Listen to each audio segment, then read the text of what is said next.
Assalamualaikum warahmatullahi wabarakatuh. Alhamdulillah, salatu wassalamu ala rasulillah wa ala alihi wa sahbihi wa man wala amma ba'du. Alhamdulillah, pada pagi hari yang berbahagia ini insyaallah kita akan memulai daurah kita dari pembahasan kitab Matan al-Ajurumiyah ya.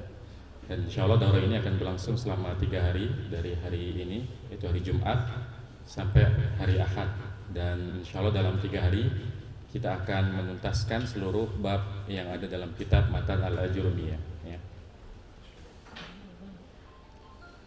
Kita ketahui bahwasanya kitab Matan al-Ajurumiyah ini merupakan salah satu kitab yang bisa dikatakan paling masyhur ya dalam bidang ilmu nahwu ya.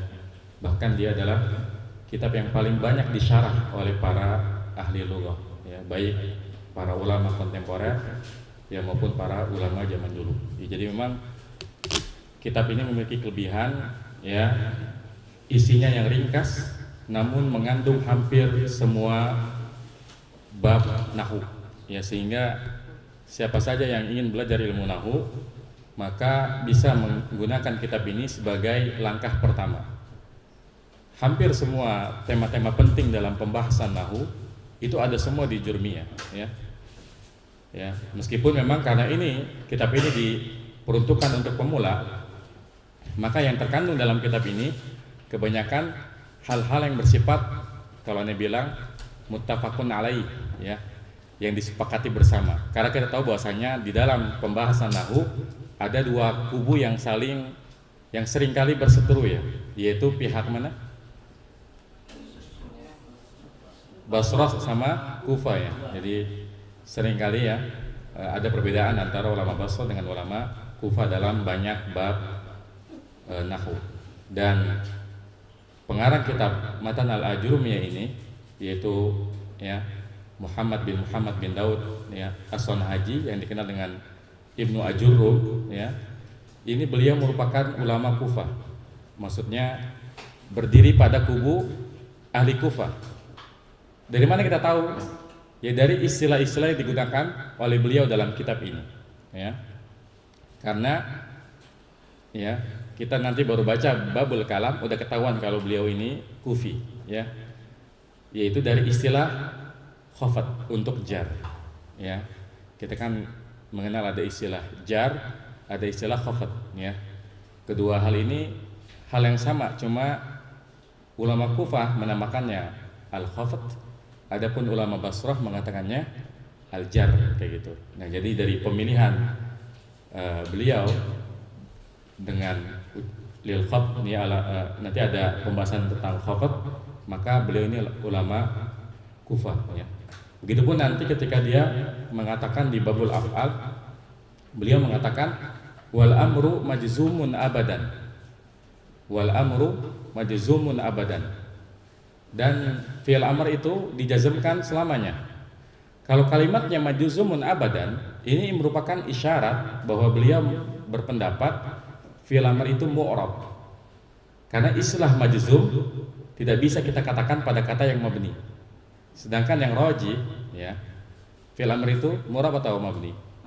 Mabni. Nah, yang memilih pendapat amr itu majzum itu adalah ahli Kufah. Maka jelas dari dua isyarat yang beliau utarakan dalam bab-bab yang beliau susun ini, itu menunjukkan bahwa beliau adalah seorang Kufi ya, berada pada kubu Kufah ya. Baik, sedikit tentang ya Muhammad bin Daud Ibnu Ajurum As-Sanhaji ini ya, beliau merupakan ulama Maghribi ya. Berarti ada di wilayah Afrika Utara ya, mungkin kalau sekarang Maroko ya. Dan beliau dikenal sebagai ahli lughah dan juga ahli qiraah ya. Meskipun memang yang membuat beliau terkenal adalah kitabnya yang ini ya. Dan di antara guru beliau yang terkenal itu adalah Abu Hayyan, pengarang kitab Al-Bahrul Muhit ya, sebuah kamus ya, Al-Bahrul Muhit. Itu salah satu guru beliau ya.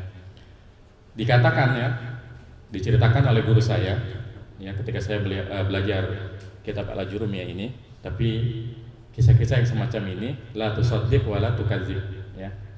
Jangan dibenarkan, jangan pula didustakan. Terus diapain? Diambil ibrahnya.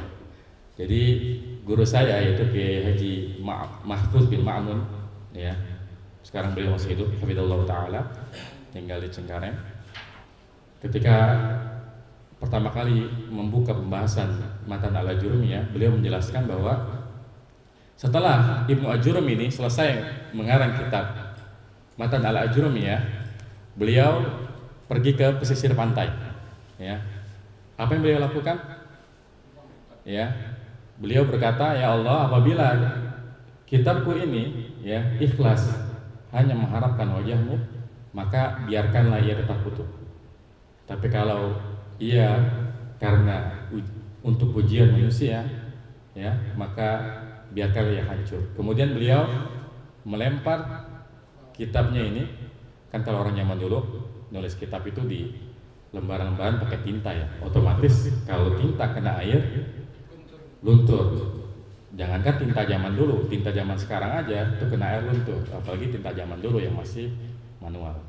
Nah, ketika beliau lemparkan ke laut, ini masya Allah tidak luntur tintanya, ya. Meskipun ya kebenaran kisah ini sulit untuk diterima, tapi ya seperti yang disampaikan juga oleh guru aneh, la tusaddiq wa la tukadzib. Jangan didustakan, jangan pula dibenarkan.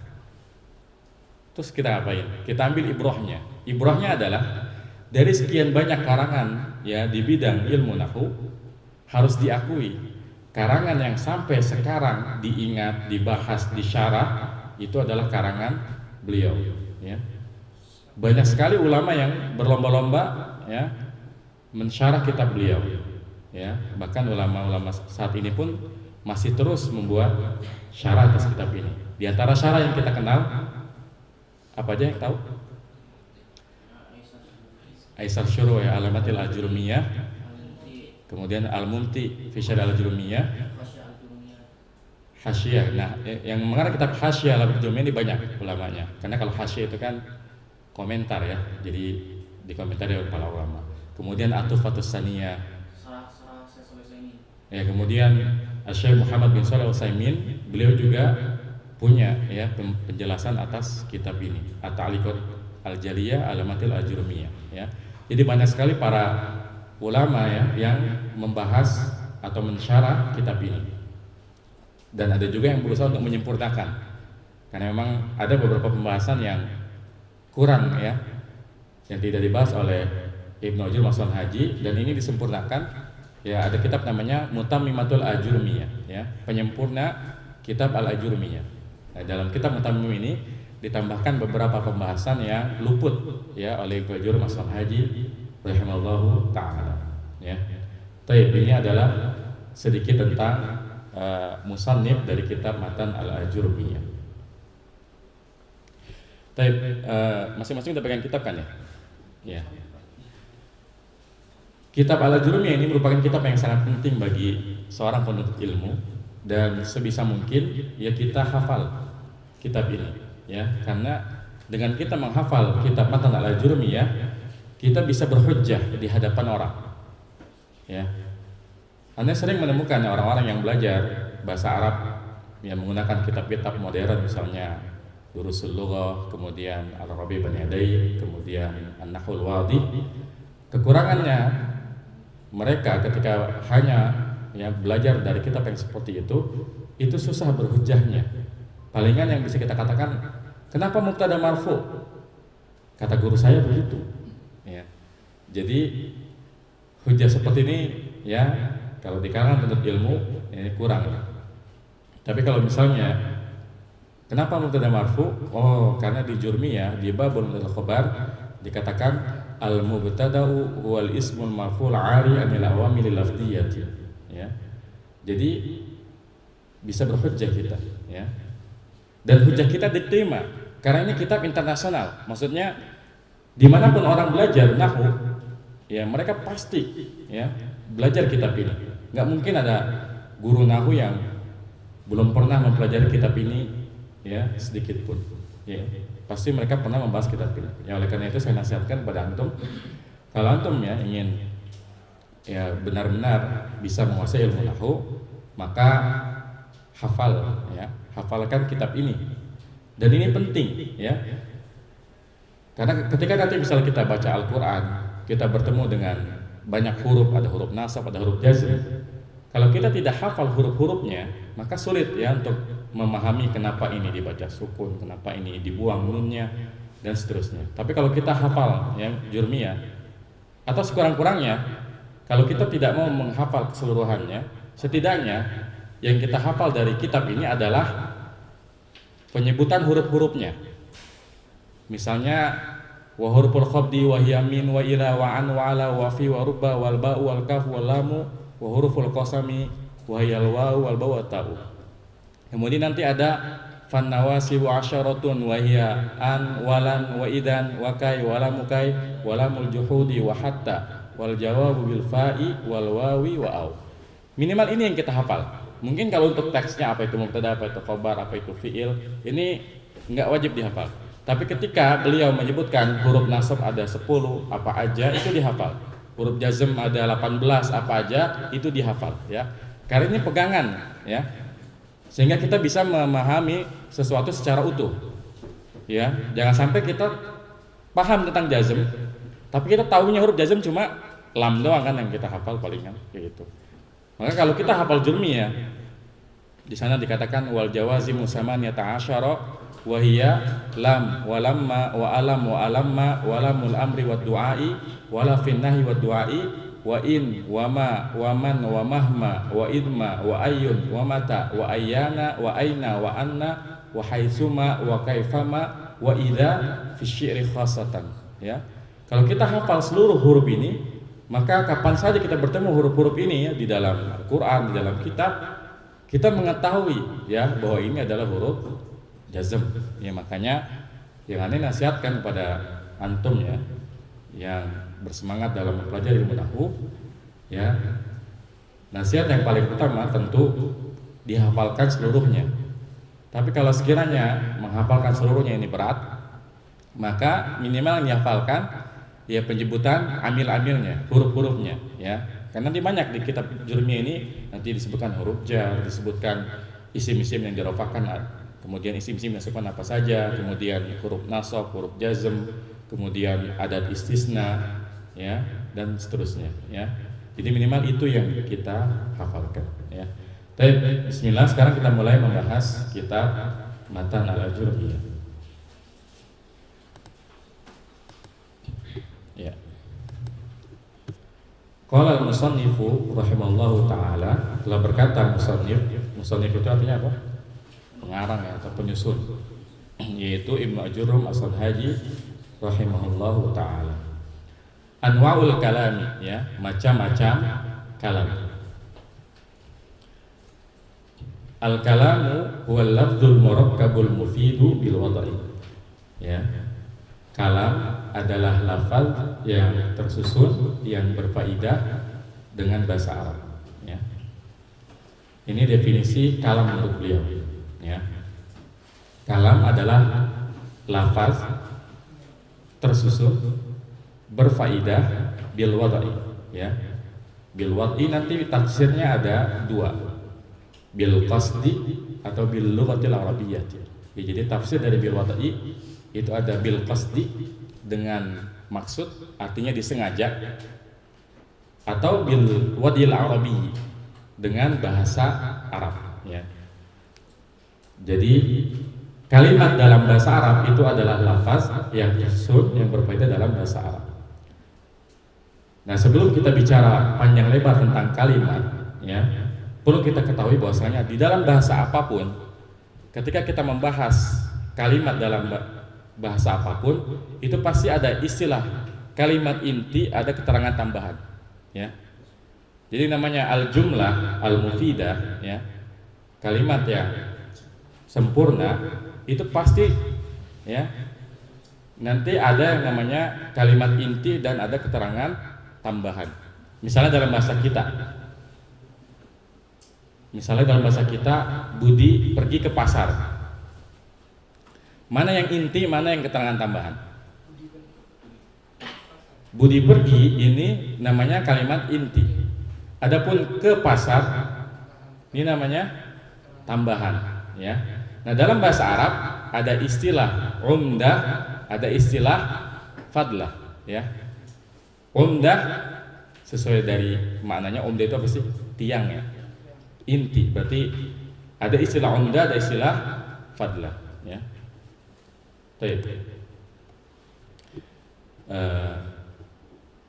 Anda tulis aja di papan tulisnya.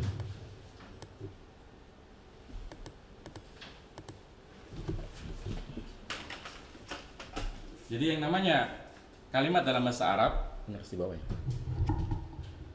Kalimat dalam bahasa Arab itu ada yang namanya, ya misalnya kita tulis jumlah ya, itu ada yang namanya al-umdah, ada yang namanya al-fadlah. Ada kalimat inti, ada keterangan tambahan. Pertanyaannya, kalimat inti dalam bahasa Arab itu ada berapa? Dalam bahasa Arab, jumlah dalam bahasa Arab ada berapa? Ada dua. Ada jumlah, ya, al-jumlah al-ismiyah, ada al-jumlah al-fi'liyah. Jadi ada kalimat yang diawali oleh isim, ada kalimat yang diawali oleh fi'il, ya. Contoh jumlah isimnya, misalnya yang gampang-gampang aja. Misalnya Zaidun Talibun, ya. Lihat, Zaidun Talibun diawali oleh isim. Maka kalimat Zaidun Talibun adalah jumlah ismiyah. Adapun jumlah fi'liyah, contohnya misalnya Zahaba, ya, Zaidun. Karena ini diawali oleh Zahaba, maka disebut sebagai jumlah fi'liyah. Bagaimana kalau kita mengatakan Zaidun Zahaba? Apa yang membedakan antara Zahaba Zaidun dengan Zaidun Zahaba? Ahsan, penekanannya. Kalau kita mengatakan Zaidun Zahaba, yang ingin kita tekankan itu orangnya, tentang si Zaidnya. Tapi kalau kita mengatakan Zahaba Zaidun, yang kita ingin tekankan adalah perbuatannya, ya, keterangan tentang dia pergi. Tapi kalau Zaidun Zahaba, ini menekankan siapa yang pergi, ya. Itu yang membedakan antara jumlah ismiyah dengan jumlah fi'liyah dalam kasus di mana khobarnya fi'il, Zaidun Zahaba, ya, dengan Zahaba Zaidun, ya. Lanjut.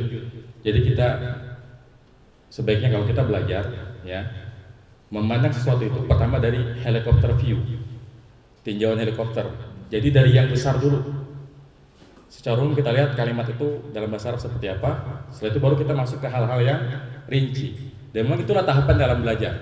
Kita bicara yang global-global dulu.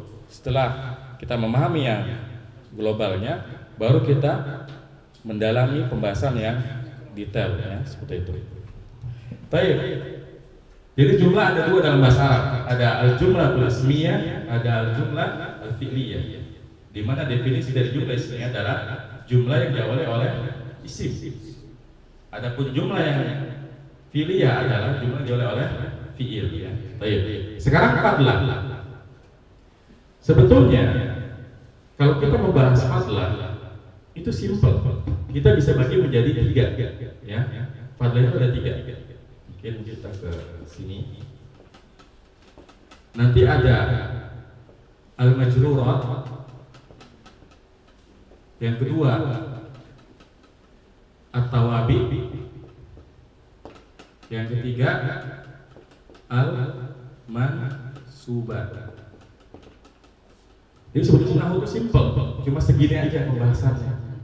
Ya, makanya kalau ada yang bilang nahwu itu susah, aneh bingung susahnya di mana gitu. Ya. Karena nahwu itu cuma begini aja. Setiap kalimat apapun dalam bahasa Arab itu ada istilah umdah, ada istilah fadlah. Ada inti dan ada tambahan, ya. Kalimat inti dalam bahasa Arab itu ada dua, ya. Al-jumlah al-ismiyah, al-jumlah al-fi'liyah, ya, jumlah ismiyah dan jumlah fi'liyah.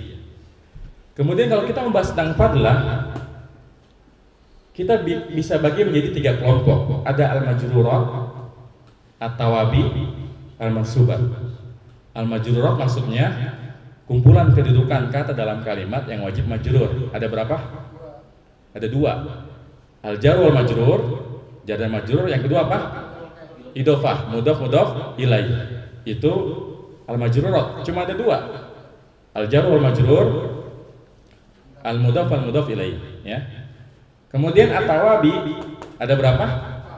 Ada 4. An-na'tu wal atfu wat taukidu wal badalu, ya. Na'at sifat, ataf kata sambung, taukid keterangan penguat, badal keterangan pengganti, ya. Sisanya mansubat, ya. Dominasi dari keterangan tambahan itu mansubat. Dengan kata lain, kalau kita menemukan kalimat dalam bahasa Arab, dia bukan majrurat, dia bukan tawabi, pasti dia mansub. Simpel kan? Pokoknya kalau dia bukan jar majrur, bukan mudhaf ilaih, bukan naat atau taukid badal, maka dia mansub, ya. Dan yang mansub ini ada banyak, ya. Misalnya, ya kalau kita ikuti urutannya jurumiyah, yang pertama al-maf'ul mutlaq, maf'ul mutlaq, kemudian dzaraf zaman, dzaraf makan, kemudian hal, ya, tamyiz, ya, kemudian istisna, munada, maf'ul min ajli, maf'ul ma'ah, ya. Jadi simple, ya. Nahwu itu sebenarnya sederhana sekali, ya. Kalau kita udah paham kalimat intinya, maka yang memahami itu mudah. Yang terpenting kalau kita belajar nahwu, kita harus memastikan bahwa kita memahami betul-betul kalimat inti, karena nggak ada kalimat tanpa kalimat inti. Sehingga sebelum kita pahami jar majrur, pahami mudhaf ilaih, pahami naat atau taukid badal, hal, tamyiz, munada dan seterusnya, maka kita harus mendalami betul-betul di jumlah ismiyah dan jumlah fi'liyah, ya. Baik, ya. Jadi hanya ini yang kita pelajari dalam ilmu nahwu, ya. Setidaknya untuk dasarnya, karena nanti, ya, ada pengembangan dari dasarnya ini. Tapi ini minimal yang kalau kita pengen belajar nahwu, pahami dulu tentang umdah dan fadlah. Umdah ada dua, ada jumlah ismiyah, ada jumlah fi'liyah. Fadlah ada 3, ada majrurat, ada at-tawabi dan ada mansubat. Udah begitu aja, ya. Baik. Sampai sini ada pertanyaan? Ya, fadhal.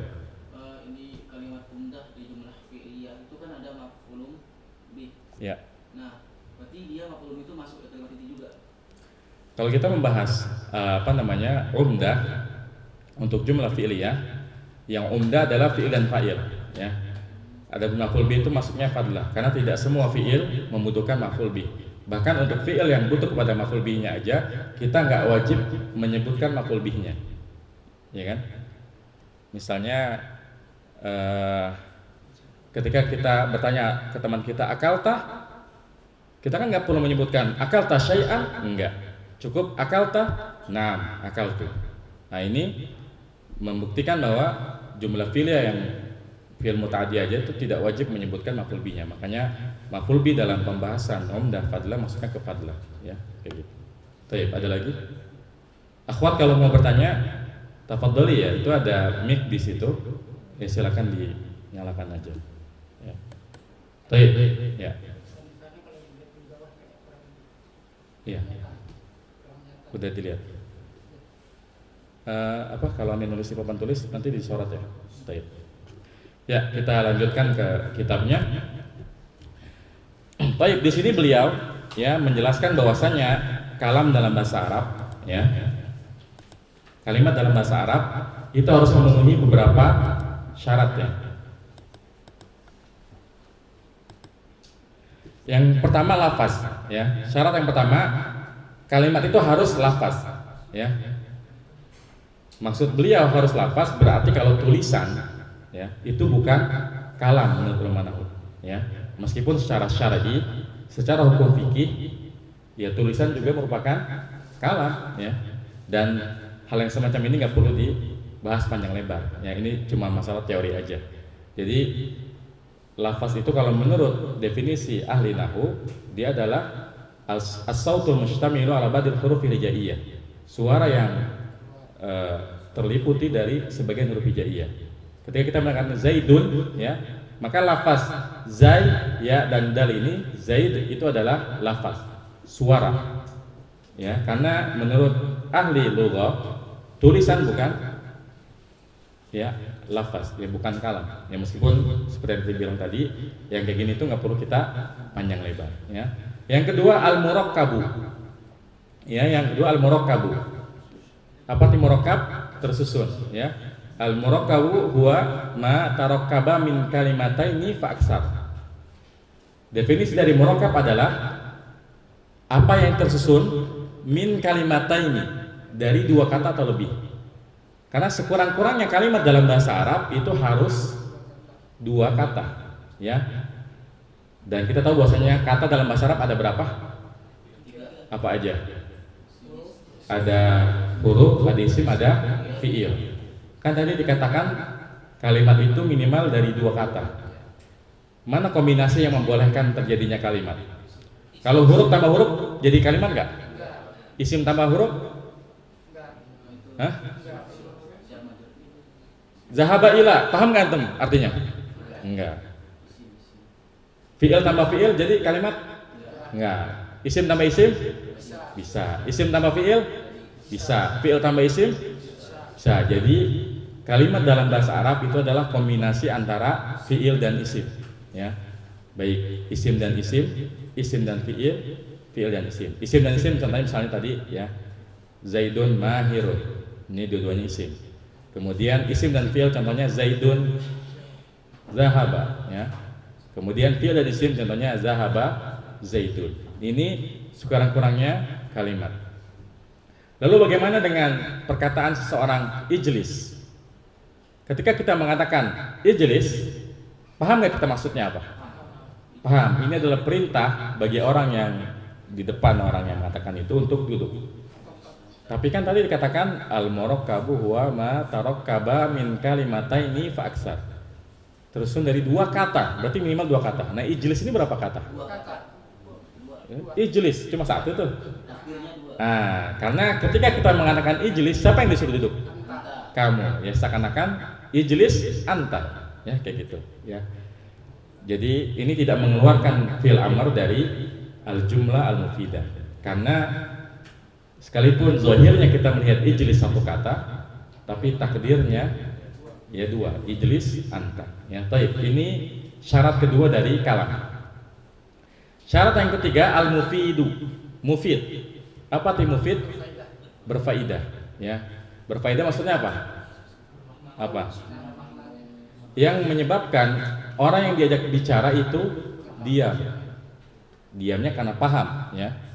Karena kalau kalimatnya nggak mufid, pasti nanya yang diajak bicara, ya. Al-mufidu ma afada faidatan yahsunu sukutu 'alaiha, ya, lil mutakallimi wa isami. Ya. Mufid adalah kalimat yang memberikan faidah dengan faidah yang baik yang menyebabkan si pembicara dan yang diajak bicara diam karena mengerti, ya. Misalnya kita mengatakan zahaba Zaidun. Sempurna nggak kalimat ini? Sempurna, ya. Informasinya jelas. Tapi kalau kita mengatakan in zahaba Zaidun, ini kan secara tarkib dia murakkab, tiga kata, in, koma, sama Zaidun. Tapi mufid nggak? Kalau kita ngomong in zahaba Zaidun terus kita diem, kira-kira yang kita ajak ngobrol diem juga nggak? Atau dia bakal nanya? Dia pasti bakal nanya kan? Kenapa kalau, ya, si Zaid pergi? Pasti ada terusannya. Misalnya jika Zaid pergi, saya pergi juga, kayak gitu, ya. Jadi nggak selamanya murakkab itu mufid, ya. Nggak selamanya yang tersusun dari dua kata itu berfaedah, ya. Contohnya tadi, ya, in zahaba Zaidun. Ini orang nggak paham kalau nggak diterusin, ya, kayak gitu. Ini syarat yang ketiga. Syarat yang keempat bil wad'i. Nah, tafsir dari bil wad'i ini ada dua. Bisa bil qasdi dengan maksud. Artinya kalau orang ngigo, ya, kalau lagi tidur nih, terus dia ngigo ya, maka ini bukan kalam. Kenapa? Karena dia nggak ada maksud. Ya. Tafsiran yang kedua bil wad'il arabi dengan bahasa Arab. Ya. Artinya kalau bukan bahasa Arab, ya bahasa Indonesia, dia bukan kalam, ya. Ya tapi ya seperti yang dibilang yang semacam ini ya tidak perlu kita perpanjang, ya. Ya kalau kita mengutip bait alfiyah, simpel aja, kalamuna lafzun mufidun, ya. Kalam menurut kami adalah lafaz yang berfaedah. Karena yang berfaedah pasti murakkab, sehingga tidak perlu lagi kita jelasin tentang murakkab ini. Setiap yang berfaedah pasti murakkab. Makanya di alfiyah simple. Kalamuna lafzun mufidun kastakil, ya. Kalam menurut kami adalah lafaz yang berfaedah. Dah, definisi kalimat lafaz yang berfaedah. Ketika kalimat memiliki faedah, ya, yang diajak bicara mengerti dengan pembicaraan, maka itu disebut sebagai al-jumlah al-mufidah, ya. Jadi ini definisi dari kalimat, ya. Baik. Waqsamuhu salasatun. Dan nah, ini kan kita membahas kalam, ya. Kalam itu kan kalau dalam bahasa kita apa? Kalimat, ya. Tapi ketika beliau mengatakan waqsamuhu salasatun ismun wa fi'lun wa harfun ja'a li ma'na. Ya. Beliau membahas kalimat tapi yang disebutin kata. Ya enggak? Isim, fi'il, huruf, kata atau kalimat? Kata, ya. Maka maksud dari ucapan beliau aqsamuhu salasatun, maksudnya adalah bagian penyusun kalimat itu ada tiga, ya. Jadi unsur penyusun kalimat itu ada tiga dalam bahasa Arab. Ismun wa fi'lun wa harfun ja'a li ma'nan. Yang pertama isim, ya. Kita boleh mengartikan isim kata benda. Yang kedua fi'il, boleh kita artikan sebagai kata kerja. Yang ketiga harfun ja'a li ma'na, huruf hijaiyah dalam bahasa Arab yang punya makna, baik satu huruf, dua huruf ataupun tiga huruf, ya. Kita bahas dari yang paling mudah dulu, yaitu huruf, ya. Huruf dalam bahasa Arab, ya, yang dimaksudkan oleh beliau di sini wa harfun ja'a li ma'nan, huruf yang punya arti, adalah huruf-huruf hijaiyah yang memiliki arti baik satu huruf, dua huruf ataupun tiga huruf. Karena di antara huruf hijaiyah ada yang sekalipun cuma satu hurufnya tapi punya arti. Ayo coba kita sebutin apa aja. Nah, biar rapi kita urut dari hamzah, dari alif, ya. Pertama a dulu. Huruf bukan? Huruf. Apa arti a? Apakah atau apa? Apakah, ya. Kemudian ba-nya, ya, bi, ya, dia huruf juga. Kemudian ta-nya, ta huruf kan? Huruf qasam, ya. Tallahi, demi Allah. Kemudian sa-nya, bukan, ya. Jim, ha, kha, dal, zal, ra, zai, sin. Sin, apa arti sin? Akan, ya, sa, ya. Saya qulu sufahal minan nas, ya. Kemudian shin, sad, dad, ta, za, ain, ghain, fa. Nah, fa artinya maka. Kemudian qaf, tapi itu kan huruf, itu fi'il amr, ya. Kemudian ka, kaf, ya, ahsan, kaf itu artinya seperti, ya. Kemudian lam, nah ini li atau lahu, ya, misalnya li zaidin atau lahu, artinya bagi, untuk, milik, ya. Kemudian mim, nggak ada, ya. Nun, waw, wa artinya apa? Dan kemudian hamzah, tadi udah ya, a, ya. Kemudian ya, nggak ada, ya. Kalau ya, iya, tapi kalau ya aja nggak ada. Tapi itu yang satu huruf. Sekarang coba sebutin yang dua huruf, apa aja? Min, dari, fi, di dalam, An. Kalau ila mah, ila 2 apa 3? Nah, kita lagi ngomongin apa? 2. Fokus, ayo. Hah? Ma apa tuh ma? Isim dia. Kalau ma artinya apa? Itu isim. Ma betul, ma itu huruf, tapi bukan ma yang artinya apa. Tapi ma yang artinya tidak. Kalau ma yang artinya apa, dia isim mausul atau isim istifham kalau dia pertanyaan, ya. Taib, apa lagi?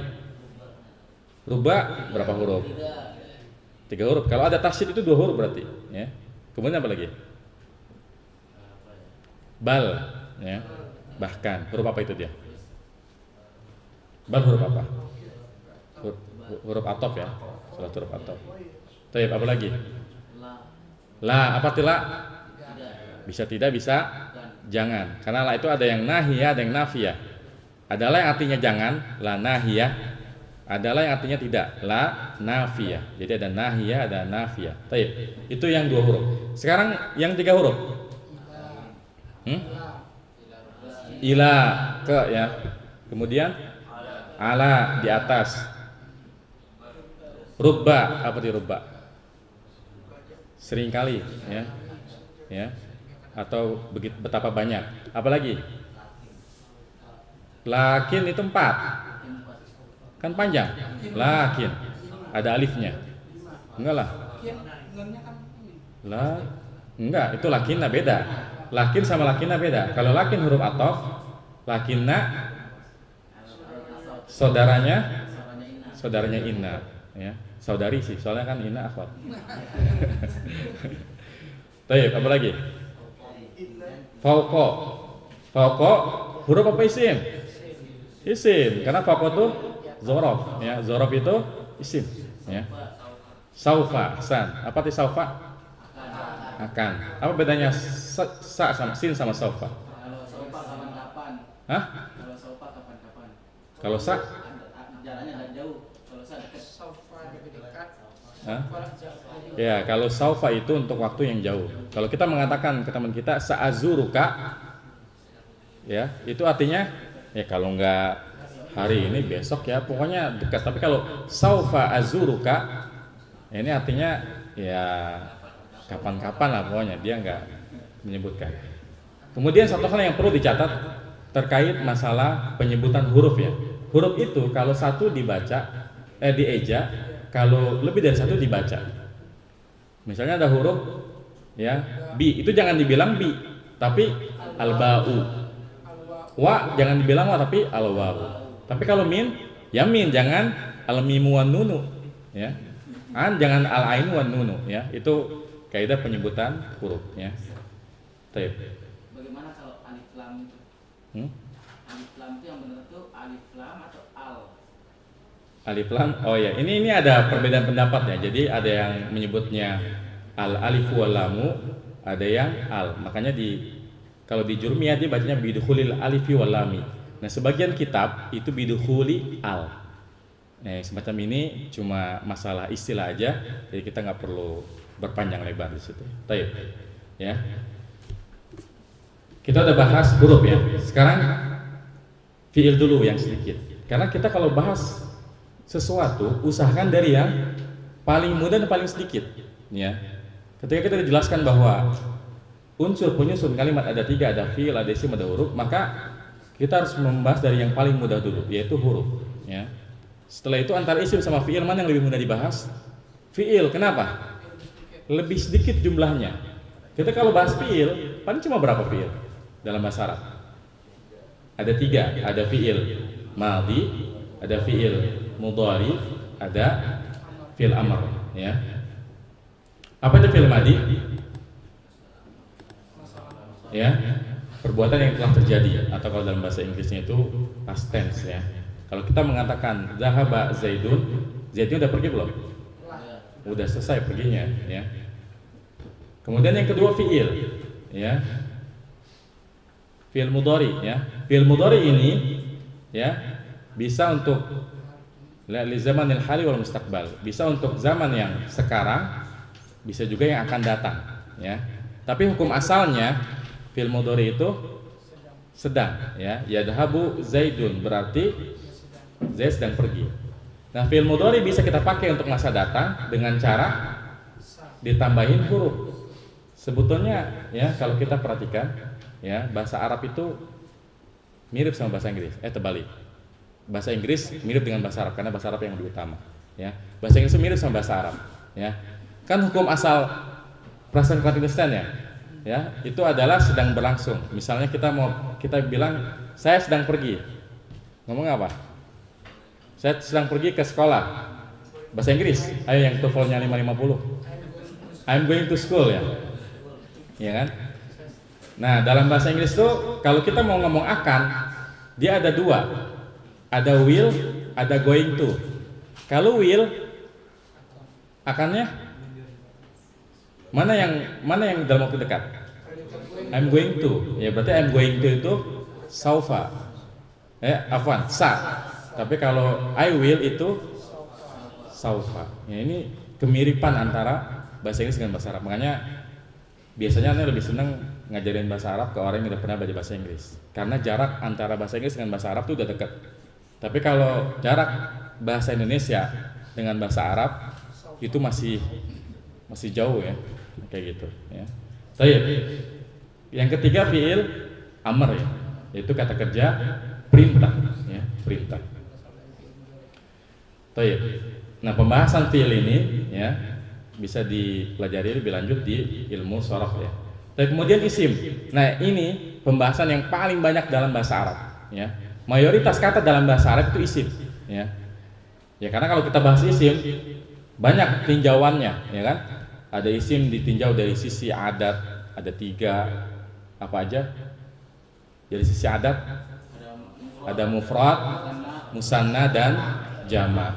Ada isim ditinjau dari sisi nau, jenis, ada 2, mudzakkar dan muannas. Nah, Anda nasihatkan kalau antum belajar nahwu, ada 5 tinjauan isim yang antum harus kuasai sebelum masuk ke ilmu nahwu. Karena kalau kita belum menguasai 5 pembahasan ini, sulit memahaminya. Ya. Karena 5 pembahasan ini selalu diulang-ulang. Ketika kita bahas kaidah mubtada khabar disebut, ketika kita membahas kaidah hal disebut, dan seterusnya. Yang pertama adalah isim ditinjau dari sisi adat ya. Jadi ada 5 ya. Baik, bentar.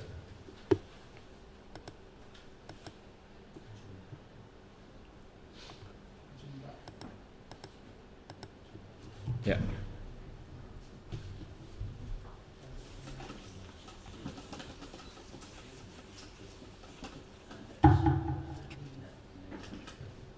Jadi isim itu kan sebenarnya banyak banget ya. Nanti ada isim istifham, ada isim mausul dan seterusnya. Tapi kalau kita baru belajar bahasa Arab, ya, ada 5 pembahasan isim yang harus kita pelajari. Yang pertama tinjau dari sisi al-adat, ya. Itu ada berapa? Ada 3 ya. Ada mufrad, kemudian musanna, jama'. Jama' dalam bahasa Arab ada berapa? Hah? Jama' 2 atau 3? Ya, kalau kita mau bagi dulu ada salim, ada taksi. Ya, ada yang selamat. Salim artinya selamat ya. Maksudnya selamat dari berantakan. Ya, taksi itu kan artinya kasaro kasiru. Kalau kasabtul kursi berarti saya menghancurkan kursi. Maka taksi artinya hancur-hancuran. Karena nggak ada aturannya. Misalnya kolamun jamannya aklamun, kitabun jamannya kutubun. Kalau sekiranya kutubun adalah rumus, harusnya kolamun jamannya kulum. Tapi kan kenyataannya enggak. Makanya namanya jamak taksir. Tak bisa ditaksir. Ya. Jadi taksir itu tak bisa ditaksir. Ya. Adapun jamak salim ada 2. Ada jamak mudzakkar salim, ada jamak muannas salim. Baik. Ini tinjauan pertama dalam isim yang harus antum pahami. Yang kedua, ditinjau dari sisi nau, ya, jenis. Ada 2 ya, apa aja? Ada mudzakkar dan ada muannas, ya. Ya, apa itu mudzakkar? laki-laki atau dianggap laki-laki, karena semuanya nggak laki-laki kan. Ya, kalau kita bicara manusia, iya, semua nama yang digunakan untuk laki-laki maka dia mudzakkar. Mau ada nggak ada tamat butohnya ataupun ada tamat butohnya. Maka nama-nama seperti Budi, ya, Joko, atau kalau dalam Nahu itu yang populer siapa? Zaid, ya. Zaid, Amar, ya, dan seterusnya, itu semuanya adalah mudzakkar, ya. Sekalipun ada tamat butohnya seperti Usama, Maisarah, Tolha, ya, Muawiyah, dan seterusnya, dia mudzakkar. Atau dianggap laki-laki, maksudnya apa? Ini untuk benda mati, ya, benda-benda yang tidak diakhiri tamat butoh, ya, dia adalah mudzakkar. Seperti apa? Qalamun, kitabun, babun, masjidun, apa lagi? Komarun, dan seterusnya. Baik. Kemudian muannas, wanita dan dianggap wanita. Jadi muannas itu ada dua, wanita beneran sama bukan wanita kejadian, tapi dianggap wanita. Ya. Wanita beneran maksudnya semua nama yang digunakan untuk wanita maka dia muannas. Ya. Mau ada tamat butohnya ataupun nggak ada, dia muannas. Ya, Fatimah, Khadijah, Aisyah. Yang nggak ada tamat butohnya, Zainab, Maryam, ya, Hindun, dan seterusnya, ya. Atau dianggap wanita. Ini untuk benda mati yang diakhiri tamat butoh seperti sayyaratun, saburatun, jamiatun, dan seterusnya, ya. Ini tinjauan yang kedua. Yang berpasangan. Hah? Itu pengecualian. Ya, baik. Kemudian yang ketiga, ditinjau dari at-ta'rif wa tankir, ya. Apakah dia telah ditetapkan atau dia masih umum? Ini ada berapa? Ini dari judulnya ketahuan. Ada yang namanya ma'rifah, ada yang namanya nakirah, ya. Ya, ada yang namanya ma'rifah, ada yang namanya nakirah. Ma'rifah itu apa? Kata yang telah ditentukan, ya, misalnya Zaidun dengan kita ngomong rojulun, ya. Kalau kita ngomong rojulun, siapa yang dimaksud? Semua jenis laki-laki dia adalah rojul. Tapi kalau kita ngomong Zaidun, maka hanya laki-laki yang bernama Zaidun. Itu namanya ma'rifat. Nah, ma'rifat dalam bahasa Arab ada berapa? Ada 6. Apa aja? Yang pertama apa? Ya, ad-dhamair, ya, domir. Yang kedua apa? Ya, isim alam. Yang ketiga, kita bilangnya al-mubham aja, ya. Karena al-mubham itu tercakup di dalamnya isim isyarah dan isim mausul, ya. Kemudian yang keempat, al-muhalla bi al, ya, yang dilekati al. Kemudian yang keenam, ini mubham ada dua, ya, ada isyarah, ada mausul. Kemudian yang terakhir, ya, al-idhafatu, ya, ila al-ma'arif, yang disandarkan kepada yang ma'rifat. Ini ngomong-ngomong, antum udah punya basic semua kan, ya? Makanya karena anggapnya antum udah punya basic, jadi penjelasannya sifatnya tarkis aja, jadi kayak semacam ringkasan-ringkasan aja, ya. Atau harus kalian jelaskan dari detail, dari dasar sekali, nggak perlu kan? Baik, ya. Jadi ma'rifat ada 6, ya. Yang pertama domir, dari huwa sampai nahnu semuanya ma'rifat. Kemudian isim alam. Apa itu isim alam? Nama.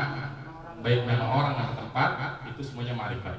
Kemudian yang ketiga al-mubham. Ada 2. Yang pertama isim isyarah, kata tunjuk. Jadi hada, kalau kita mau lengkap berarti hada, hadani, hadaini, haulai, hadihi, hatani, hataini, haulai, zalika, zalika, zainika, ulaika, tilka, tanika, tainika, ulaika.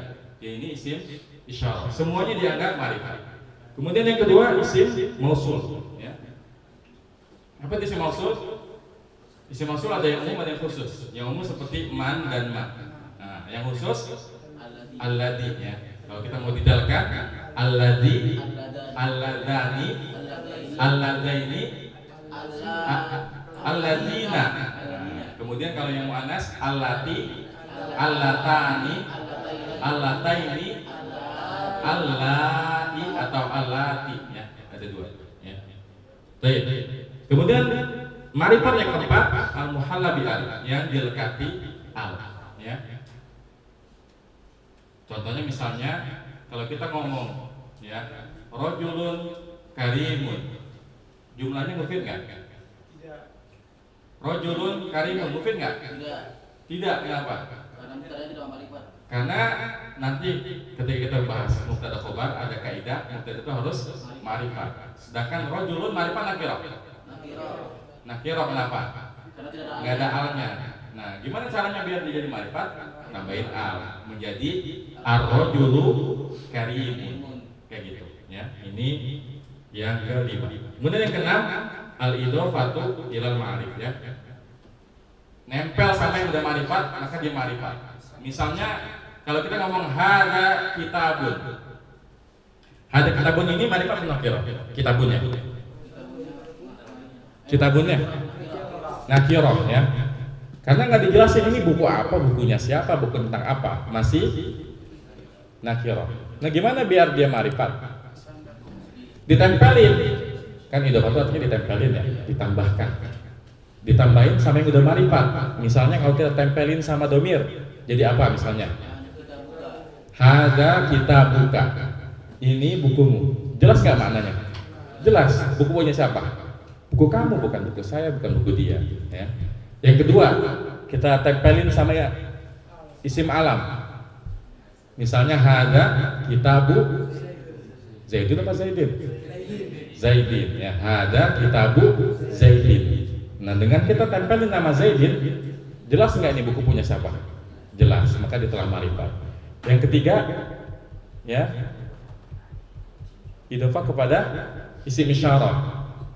Misalnya kitabu hada jadidun. Buku ini ya baru ya. Kemudian idhofah kepada mausul. Coba antum bikin kalimat. Kitabul ladzi apa? Betul baru kitab yang artinya belum terus. Misalnya kitabul ladzi yaqumu jadidun. Coba perhatikan. Kitabul ladzi yaqumu jadidun. Apa tuh artinya? Bukunya orang yang lagi berdiri itu baru. Jadi yang baru bukunya apa orangnya? Hah? Bukunya kan mubtadanya kitabu ya. Dan ini kalau kita bacanya al-kitabul ladzi beda lagi artinya. Dan mananya jadi rusak. Iya enggak? Kalau antum bacanya al-kitabul ladzi yaqumu jadidun, itu artinya kitab yang lagi berdiri itu baru. Emangnya kitab bisa berdiri? Nah, ini serunya belajar nahwu ya.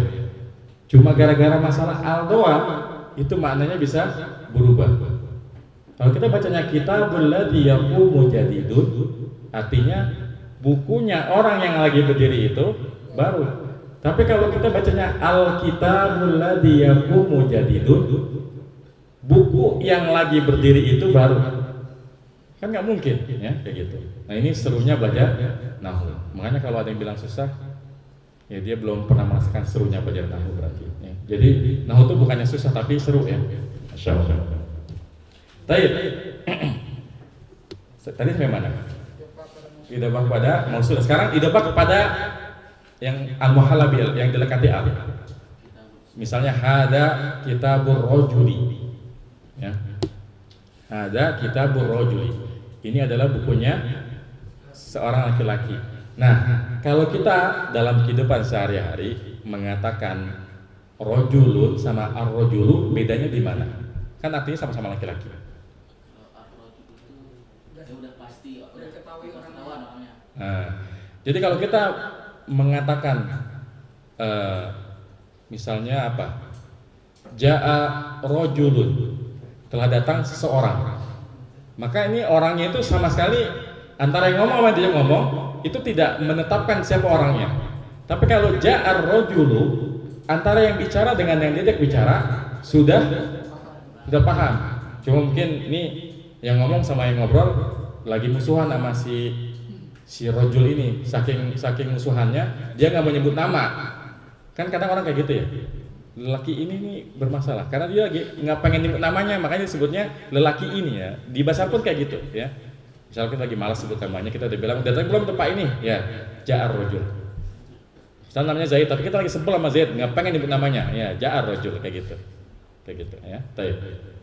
Ini pembahasan ketiga yang harus kita pahami ya kalau belajar nahwu. Yang keempat masalah munsharif ya, al munsharifu wa ghairul munsharif ya. Apa itu munsharif? Al munsharif itu kata yang bisa tanwin. Karena nanti dalam bahasa Arab ada kata yang anti sama tanwin.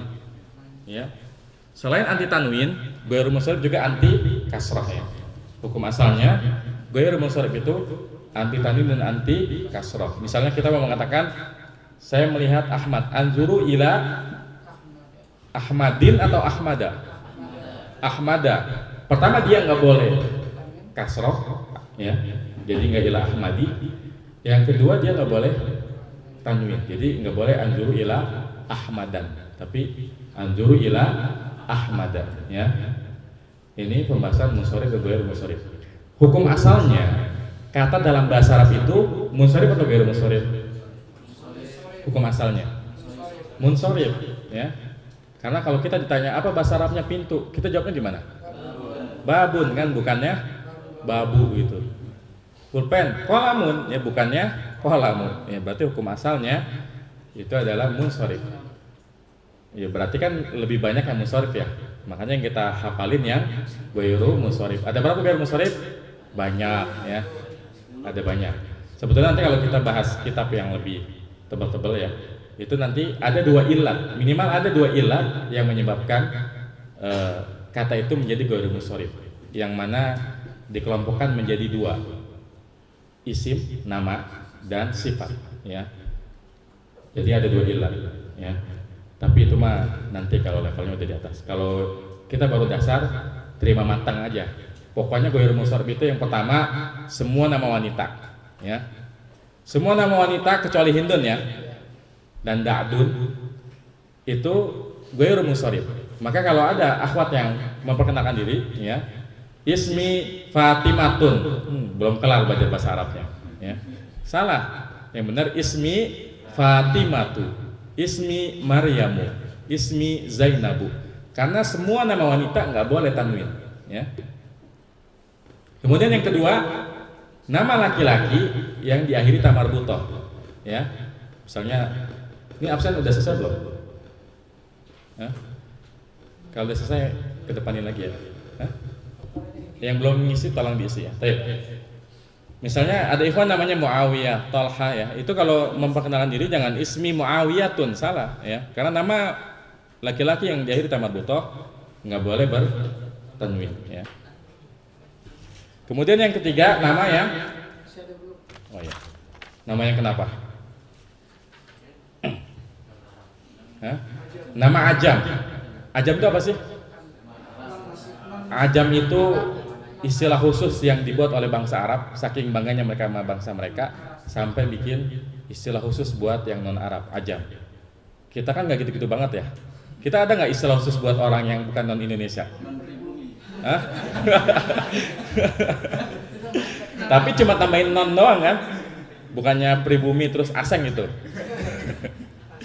Tapi kalau orang Arab itu ya pokoknya Arab ajam ya. Ada bangsa Arab, ada yang ajam ya. Saking bangganya mereka sama bangsa Arab. Ya kalau aneh itu kayak di UI itu ada kayak gitu tuh. Ya seperti aneh misalnya ya. Di Indonesia ini cuma ada 2 universitas, UI dan non UI. Di UI cuma ada 2 fakultas, teknik dan non teknik. Di teknik cuma ada 2 jurusan, teknik metalurgi dan non teknik metalurgi. Ya. Berhubung aneh teknik metalurgi begitu. Nah, ya jadi orang Arab itu ya mengistilahkan ajam. Nama-nama ajam yang lebih dari 3 huruf dia ghairu munsharif ya. Misalnya ya nama-nama nabi ya, Ibrahimu. Ya wa qala Ibrahimu. Kenapa enggak wa qala Ibrahimun? Ya. Ya, karena dia ajam ya. Tapi kalau nama ajamnya cuma 3 huruf seperti Nuhun, Lutun, Hudun, ini kalau antum cek di Al-Qur'an yang mereka bertanwin. Bagaimana dengan nama-nama Indonesia? Terutama wong Jawa. Santoso itu munsharif ghairu munsharif? Mabni ya. Nama-nama Indonesia itu mabni aja udah.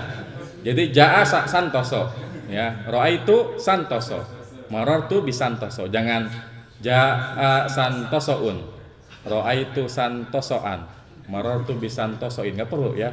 Udah kita mah mabni, nama Indonesia tuh ya mabni. Misalnya ada ya awat misalnya apa kalau awat? Ratih ya ratih aja jangan jaat rotihun. Udah ratih aja udah ya. Raaitu rotihan enggak kayak gitu ya. Baik. Kemudian yang keempat nama yang diakhiri alif nun. Nama yang diakhiri alif nun. Contohnya Utsman, Marwan, Sulaiman, Dakwan, Sofwan, ya, Sufyan, Dilan. Jangan. Itu berat biar aku saja. Baik ya. Kemudian nama yang mengikuti wazan fiil. Ya, misalnya Yazid. Kan Yazid itu fi'il mudhari kan? Zada yazidu ziyadatan. Ya, atau nanti antum mau namain anak antum misalnya Muhammad Yansuru gitu. Atau Yaktubu. Maka Yansuru Yaktubu ini kalau antum jadi nama, nah, dia enggak boleh bertanwin. Jadi jaa Yansuru. Ya. Ra'aitu Yansuru. Ya, dan seterusnya. Ya. Iya, saking cintanya sama bahasa sama sorob ya, ngasih nama anak ya fi'il madi, fi'il mudhari atau fi'il amr. Ya, tapi Anda punya teman yang dia tuh kalau namain anak tuh dari fi'il amr ya. Ya, teman dari UI. Mungkin antum kenal. Baik. Kemudian nama bahasa Arab yang apa lagi? Yang mengikuti wazan fu'alu. Seperti Umaru. Ya. Tapi sebetulnya ini salah satu indikasi bahwa terkadang sekalipun ahli logo pun suka ngada-ngada. Kan mereka mengatakan ghairu munsharif itu minimal harus punya 2 ilat. Kalau yang lain kan jelas ya. Apa namanya? Nama diakhiri ta marbutoh, nama wanita segala macam. Nah, kalau Umar ini alasannya mengada-ngada ya, ya. Dan memang contohnya pun nggak banyak kan, cuma Umar, Zuhal, ya, sedikit kayak gitu. Baik, kemudian nama udah selesai ya. Sekarang sifat ya. Sifat yang diakhiri alif nun. Seperti apa? Ghadban ya. Apa arti ghadban? Marah. Tapi ini kalau yang marah ikhwan ya. Kaslan. Kalau akhwat ghadba ya enggak pakai nun ya. Atshan ini kalau ikhwan. Tapi kalau akhwat misalnya akhwat mau ngomong saya haus nih. Itu ngomongnya ana atsya ya enggak pakai nun ya. Baik. Kemudian sifat yang wazan af'alu ya, seperti warna-warna ya. Ya, ahmar. Biru apa biru? Azraq. Hijau? Akhdar. Kemudian coklat? Asmar. Kuning? Asfar. Terus hitam? Putih? Merah? Orange? Nah, kalau orange dia munsharif ya, burtukoliyun ya. Kemudian pink munsharif juga. Pink apa pink? Wardiyun. Kan burtukoli dari jeruk. Warnanya oranye kan? Makanya oranye burtukoliyun. Pink warna apa? Mawar kan? Makanya wardiyun ya. Seperti itu. Jadi warna yang munsharif yang wazannya af'al atau isim tafdil ya. Apa itu isim tafdil?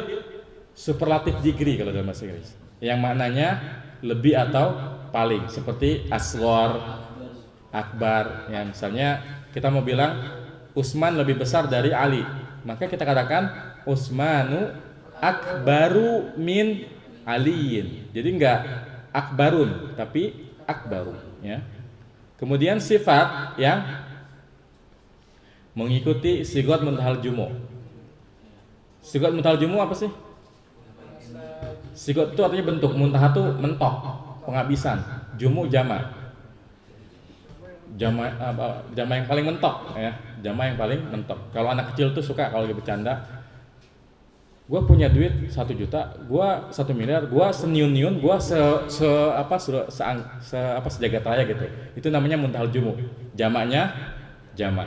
Nggak tahu kalau di daerah antum. Kalau orang Betawi kalau bercanda sama temennya suka begitu. Sama nggak antum gitu? Nah waktu kecil begitu nggak? Sama ya. Ya.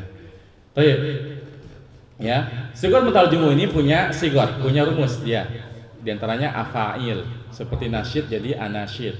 Kemudian mafail, seperti masjid jadi masajid, ya. Kemudian fawail, seperti qaidah, faidah, qawaid, fawaid, ya. Kemudian sifat yang diakhiri oleh alif ta'nis, baik maksurah ataupun mamdudah, ya. Maksurah seperti ya salwa, salma, kemudian tadi ya. Kan kalau atsyan ini ikhwan, muzakkar, tapi kalau akhwat atsya, ghadba, nah ini kan alif ta'nis maksurah. Kemudian yang mamdudah seperti warna-warna versi muannas. Karena akhdar, ya, azraq, aswad, abyad ini warna yang muzakkar. Kalau warna yang muannas wazannya fa'la'u. Akhdar jadi khadra'u, ahmar hamra'u, ya. Makanya Aisyah digelari dengan Humaira dari kata hamra'u, ya, kayak gitu. Ya. Jim tasghir namanya itu. Kemudian misalnya aswad jadinya sauda'u, abyad baydha'u, azraq zarqa'u, dan seterusnya, ya. Tayyib, yaitu pembahasan yang keempat, ya, yang harus kita pelajari sebelum belajar nahwu. Kemudian yang terakhir, yang kelima, yaitu tentang al-mu'rabu wal mabniyu, ya. Jadi ada isim yang mu'rab, ada isim yang mabni. Apa itu mu'rab? Mau berubah, ya. Adapun mabni maunya begini. Ya, jadi biar antum nggak kebolak-balik mana yang berubah-berubah, mana yang gitu-gitu aja. Ingetinnya, mu'rab itu mau berubah. Mabni maunya begini. Maksudnya apa sih mu'rab tuh? Mu'rab tuh kayak misalnya nama Zaidun. Zaidun itu bisa berubah jadi Zaidun, Zaidan, Zaidin tergantung kedudukannya kan. Misalnya kalau ja'a Zaidun, ra'aitu Zaidan, marartu bi Zaidin, ya. Tapi ada kata-kata yang selamanya seperti itu. Misalnya huwa Zaidun. Huwa pernah nggak berubah jadi hui atau hu? Ya, enggak. Ini namanya mabni, maunya begini. Ya, misalnya hadza atau hazihi. Ya, kalau kita ngomong min hazihi, ya, itu min hazihi kasroh bukan karena dia majrur, tapi memang dari sananya begitu. Dia nggak mungkin jadi hazihu atau haziha. Ini namanya mabni, ya. Pembahasan mu'rab mabni banyak ya. Cuma kalau baru di awal, minimal kita tahu dari fiil, isim dan huruf mana yang mabni, mana yang mu'rab. Ayo kita bahas. Fiil, isim dan huruf mana yang mabni, mana yang mu'rab. Kalau huruf mu'rab mabni. Mabni semuanya atau sebagiannya? Semuanya ya. Huruf itu seluruhnya mabni. Ya, makanya huruf min misalnya, selamanya min, nggak mungkin jadi minan, minun, minin, ya. Ya. Kemudian isim, nggak, isim ini mu'rab atau mabni? Hah? Kebanyakannya mu'rab, sedikit yang mabni. Ya, karena yang mabni, ya, apa aja contohnya yang mabni? Isim isyarah, isim mausul, domir, ya. Baik. Kemudian fiil. Kalau fiil gimana? Mu'rab atau mabni? Kebanyakannya mabni. Sedikit yang mu'rab. Maksudnya kebanyakan itu dari 3 fiil madi itu seluruhnya mabni. Fiil amr seluruhnya mabni, ya. Meskipun ada seperti tadi yang dibilang, nanti beliau ketika di babul af'al As-Sanhaji mengatakan wal amru majzumun abadan. Jadi menurut beliau Fil amri itu mu'rab, tapi yang kuat, yang rajih insyaallah fil amri itu mabni. Nah, fil mudhari gimana? Dia ada yang Kebanyakannya mu'rab, tapi ada yang mabni. Yang mana? Domir hunna sama antunna. Hunna, antunna sama kalau diakhiri nun taukid, ya baik sakil atau khafifah, ya. Itu ya pembahasan fi'il isim dan dzarf ditinjau dari mana yang mu'rab, mana yang mabni. Ya, jadi kalau kita mau belajar nahwu ini dulu nih. Jangan sampai kita nggak paham, ya. Kalau bisa ini difahami semuanya dan dihafalkan. Karena nanti kita bahas apapun itu muncul dia. Ketika kita membahas misalnya jumlah ismiyah, nanti ada kaidah mubtada ma'rifat. Kalau kita nggak tahu ma'rifat apaan aja, gimana kita bisa bikin kalimat mubtada khobar? Ya. Nanti ketika kita membahas hal, dikatakan bahwa hal itu harus nakirah. Kalau kita nggak tahu nakirah apaan, ya kita gimana mau paham kaidahnya? Makanya ini kalau saya bilang modal dasar memahami nahwu. Ini kita kuasai, selanjutnya insya Allah mudah. Tapi kalau yang ini kita belum menguasai, ya maka sulit nanti kita belajar. Ya maka yang ini nih, kelima hal ini, isim tinjau dari sisi adat jumlahnya, dari sisi naunya jenisnya, dari sisi ma'rifat dan nakirahnya, dari sisi munsharif dan ghair munsharif, dari sisi mu'rab dan mabni, ini wajib kita kuasai. Karena ini modal dasar, ya. Modal dasar. Ibaratnya kalau kita mau bikin bakwan, dia tuh terigunya gitu. Kalau kita nggak punya terigunya, nggak bakal jadi bakwan, jadinya popcorn. Misalnya bakwan jagung, jadinya popcorn bukannya bakwan ya. Kalau nggak ada terigunya, ya. Jadi ini dihafalin. Ini udah pada paham semuanya, insya Allah ya. Ya, alhamdulillah.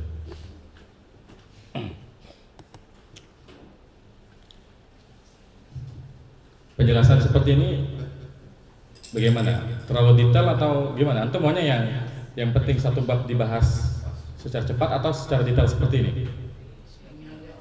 Kayak gini aja ya, biar lebih detail ya. Baik. Karena kita baru bahas 2 baris ya. Insyaallah. Baik. Ya, kita kembali ke laptop ya.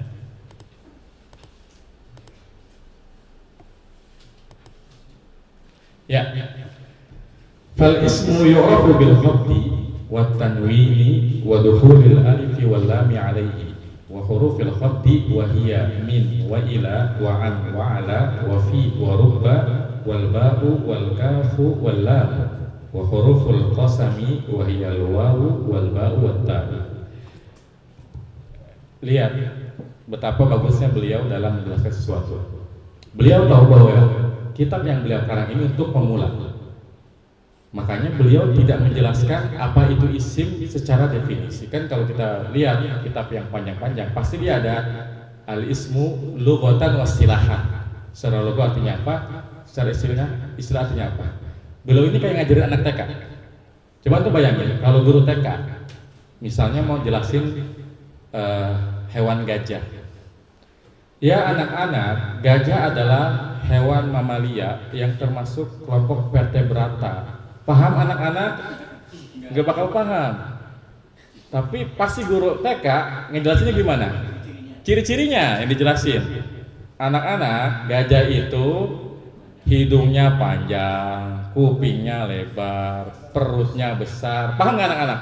Paham. Tapi kalau jelasinnya gajah adalah hewan mamalia termasuk dalam golongan vertebrata dan dari sisi makanannya dia, kalau gajah itu apa? Herbia, herbivora. Nggak bakal paham dia, ya. Makanya beliau, ya ahli-ahli beliau menjelaskan isim secara logo apa, istilah apa, dia malah ngenalin cirinya, tandanya. Kalau ada tanda ini maka diisim. Makanya masya Allah ini, kenapa kitab ini disukai oleh banyak pensyarah ya? Karena jalan yang ditempuh sangat mudah, ya. Taib. Fal ismu yu'rafu bil khabdi.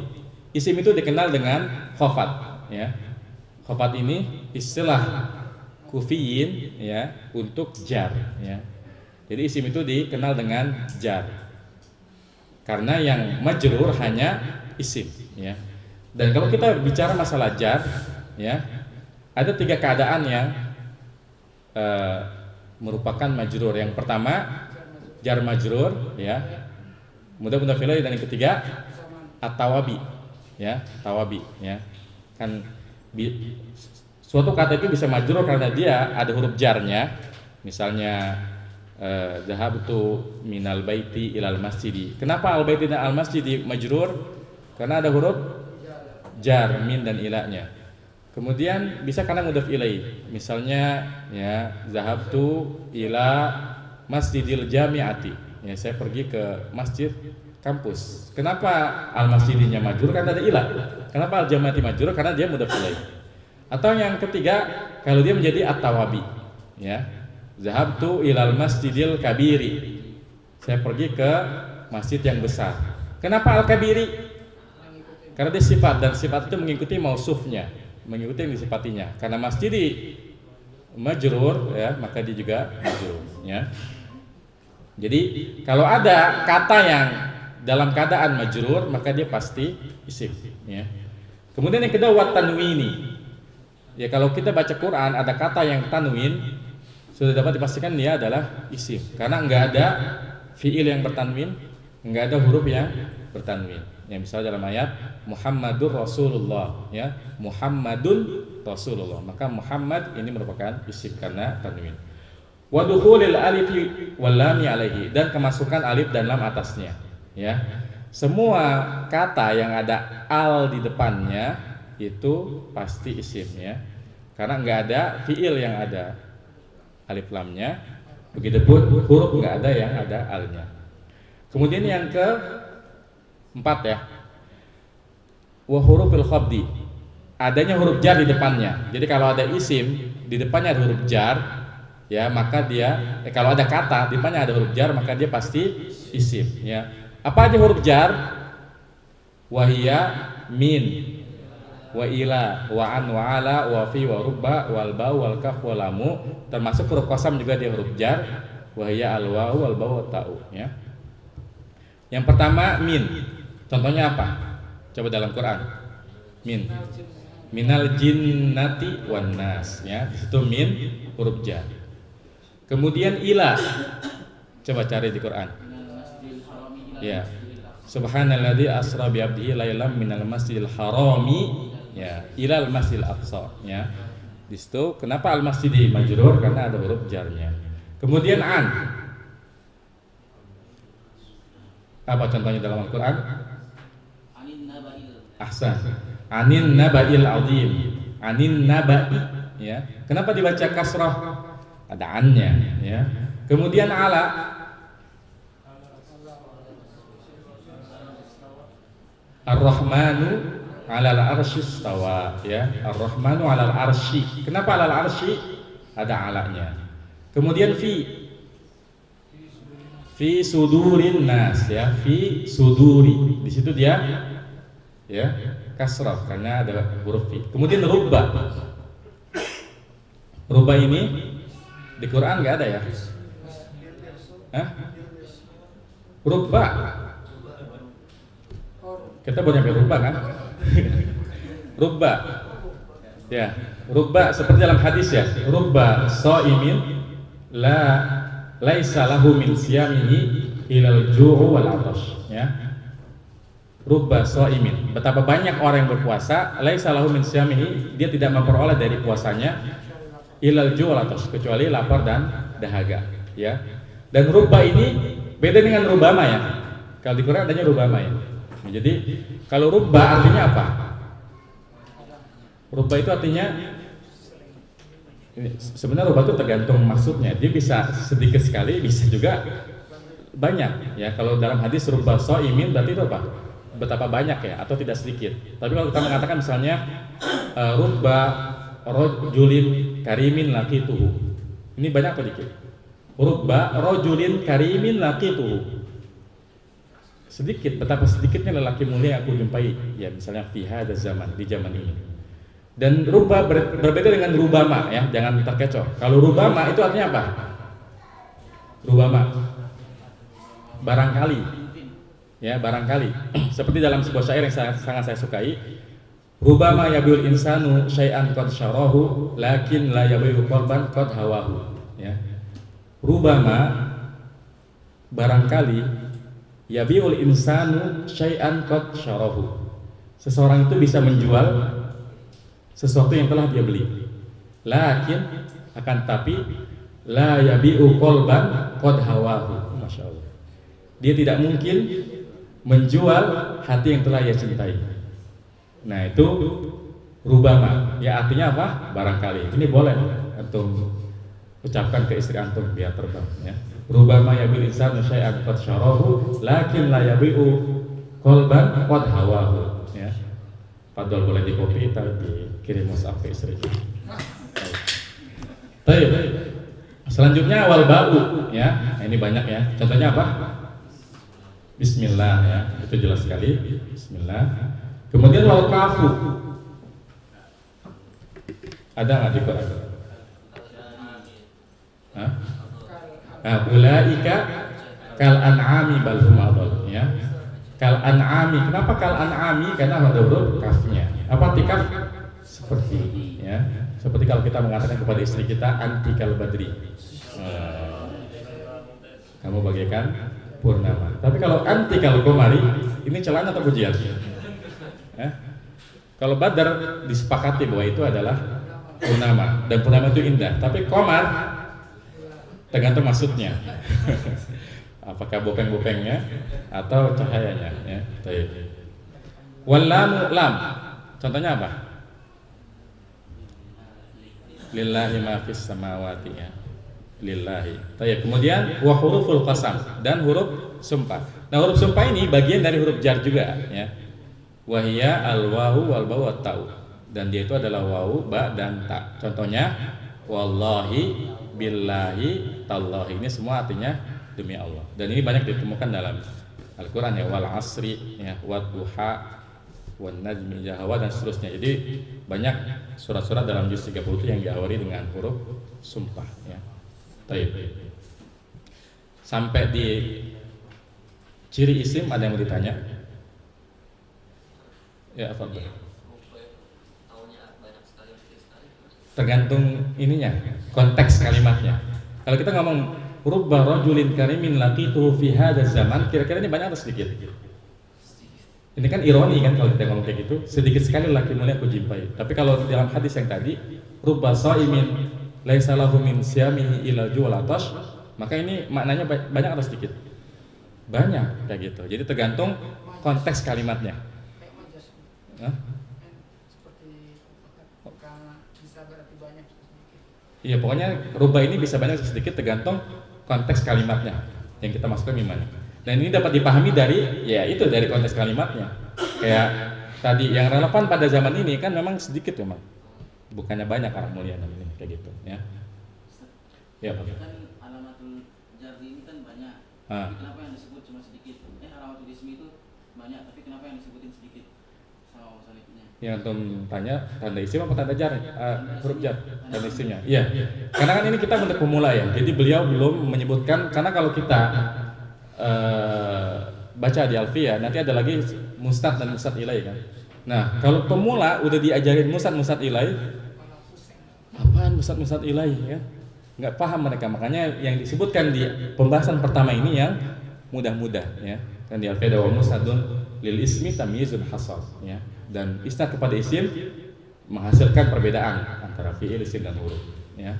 Nah, kalau mustad dan mustad ilai disebutkan di awal pembahasan kayak gini, ya nggak paham orang, karena mustad ilai itu kan bahasa apa? Fi'il, fa'il sama mubtada khobar kan? Fa'il sama mubtada kan? Nah, ini sulit kalau udah disebutkan di awal kayak gitu, ya. Baik. Dan perlu dicatat bahwa tanda ini bukan tanda wajib, ya. Artinya bukan berarti kalau nggak ada, kalau nggak tanwin, nggak al itu bukan isim, ya. Ini kalau ada justru iya. Kalau nggak ada bukan berarti dia bukan isim, ya. Makanya kita bilangnya jangan ciri, tapi tanda. Karena kalau ciri itu melekat kan. Kita bilang ini jangan ciri-ciri isim tapi tanda-tanda isim, ya. Baik, ya. Kita lanjut. Sekarang kita bahas fi'il, ya. Wal fi'lu yu'rafu bi qad wasini wa sawfa wa ta'i ta'nis sakinati, ya. Setelah selesai ya, Ibnu Ajur Masun Haji rahimahullah ta'ala menjelaskan tentang tanda-tanda isim, beliau melanjutkan ke pembahasan tanda-tanda isim, fi'il apa? Ya, tanda fi'il wal fi'lu yu'rafu biqad, dan fi'il itu dikenal dengan qad, ya.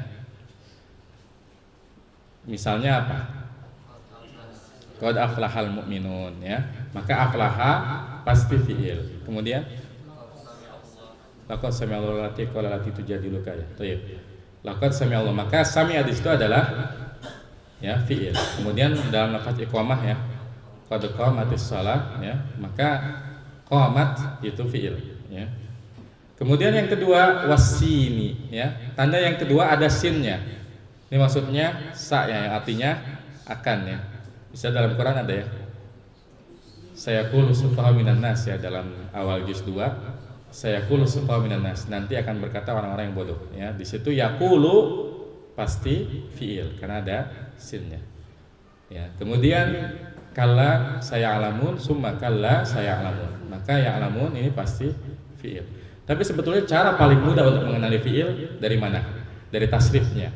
Kalau kita sudah menguasai sorof, kita pasti bisa menentukan ini fi'il atau bukan, karena fi'il itu jelas wazannya ya. Tapi tentunya kalau kita hafal ya wazan-wazannya ya. Dari 35 wazan kan yang penting 22 ya. Dari 22 itu sebenarnya yang lebih penting cuma 12 aja ya. Seperti itu. Apa 18 karena 12 sulasi mazid dan 6 sulasi mujarrad ya. Baik. Kemudian yang ketiga wasaufa ya, saufa. Contohnya apa? Ya. Kalla saufa ta'lamun summa kalla saufa ta'lamun. Ya, maka ta'lamun pasti fi'il.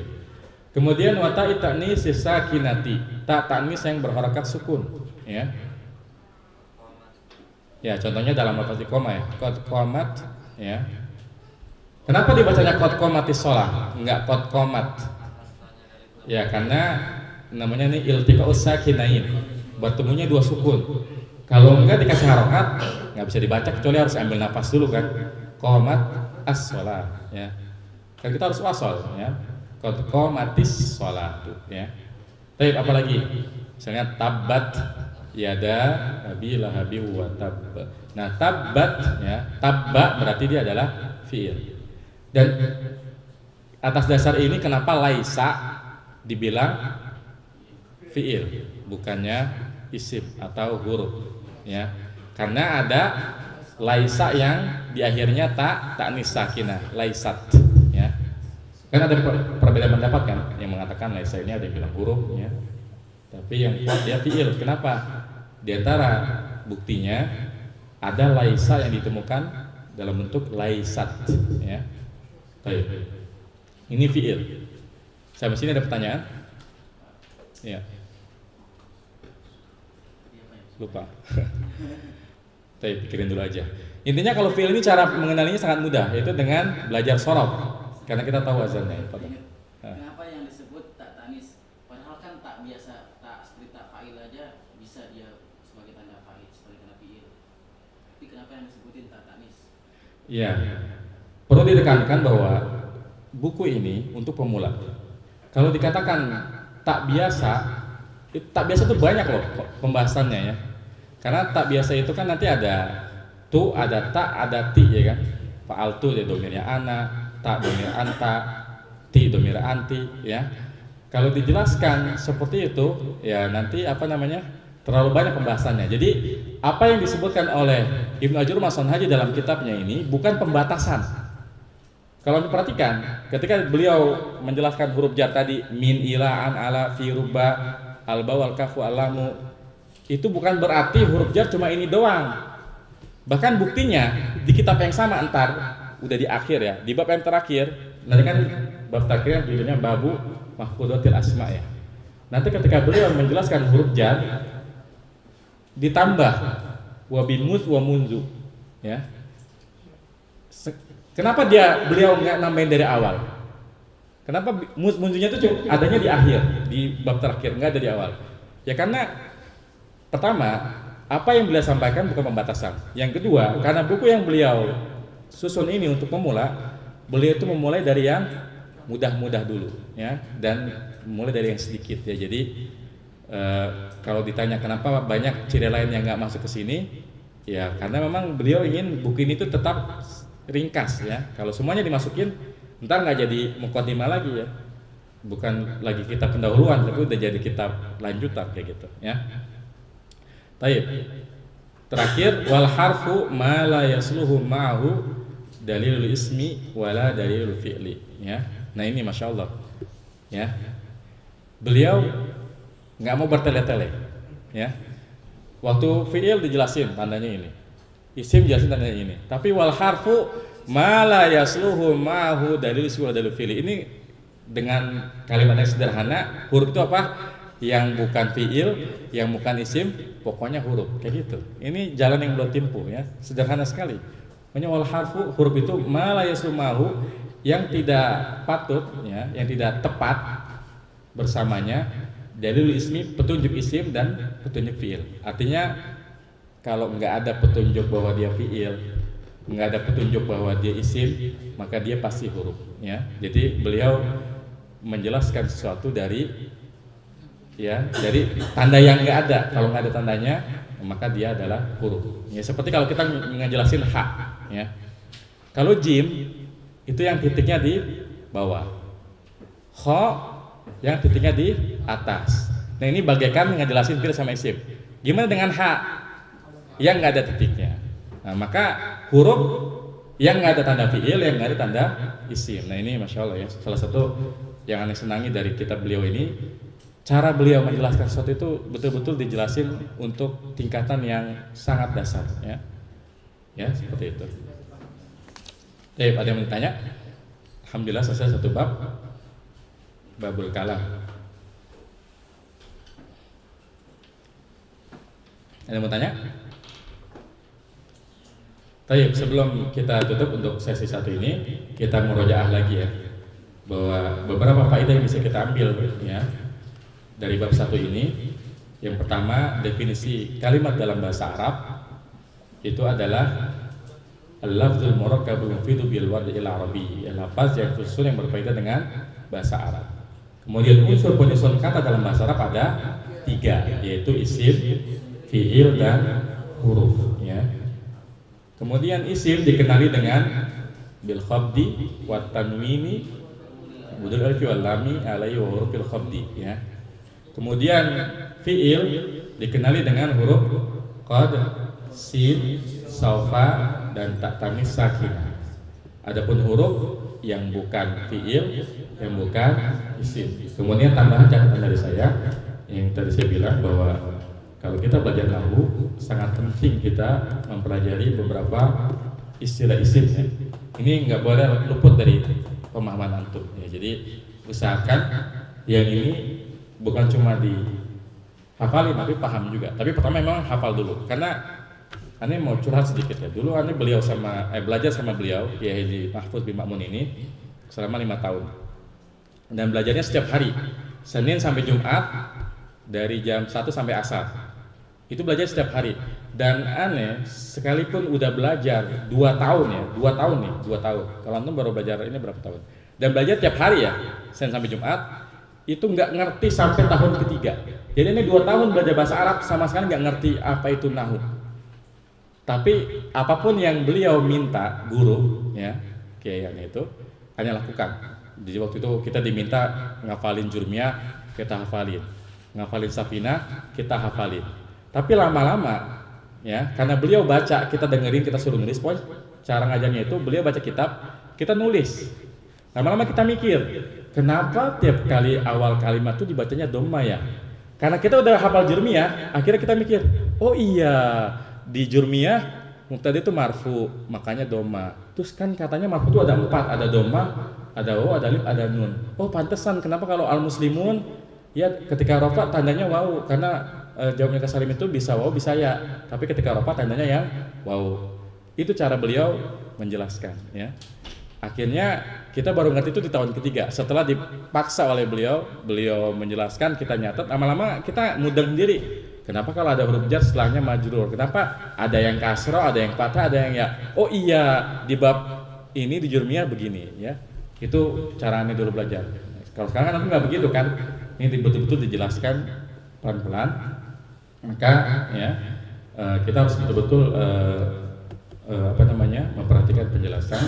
Dan sebetulnya kalau kita belajar nahwu itu nggak peduli mau antum, kan sekarang banyak tuh metode cepat ya, ada yang bilang 8 jam, ada yang 30 jam, ada yang sekedipan mata, ada nggak? Belajar nahwu metode sekedipan mata langsung paham, ada nggak kayak gitu? Apapun metode yang antum pilih, mau metode bisa, mau metode apapun, yang terpenting adalah istiqomah ya. Istiqomah. Metode cepat kalau nggak kelar belajarnya nggak akan selesai. Dan belajar nahwu itu bisanya bukan saat antum belajar. Camkan baik-baik. Nggak ada orang yang belajar nahwu pahamnya pas belajar nahwunya. Dia pahamnya saat apa? Saat praktek baca kitabnya. Karena belajar nahwu itu belajar teori. Ya, kayak sekarang ini masih teori ini. Antum bisanya kapan? Entar pas baca kitab, pas praktek. Karena disitulah ya pemahaman antum diasah. Ya, baca Al-Fatihah alhamdulillahirabbil alamin. Kenapa alhamdulillah? Oh iya mubtada. Kan mubtada marfu makanya dhamma. Lillahi. Oh iya huruf jar, majrur, kasroh. Robbi. Oh iya badal makanya kasroh. Al alamin. Oh mudhaf ilaih makanya ya bukan al alamun. Kayak gitu. Jadi orang yang belajar nahwu tuh bisanya bukan saat dia belajar nahwunya.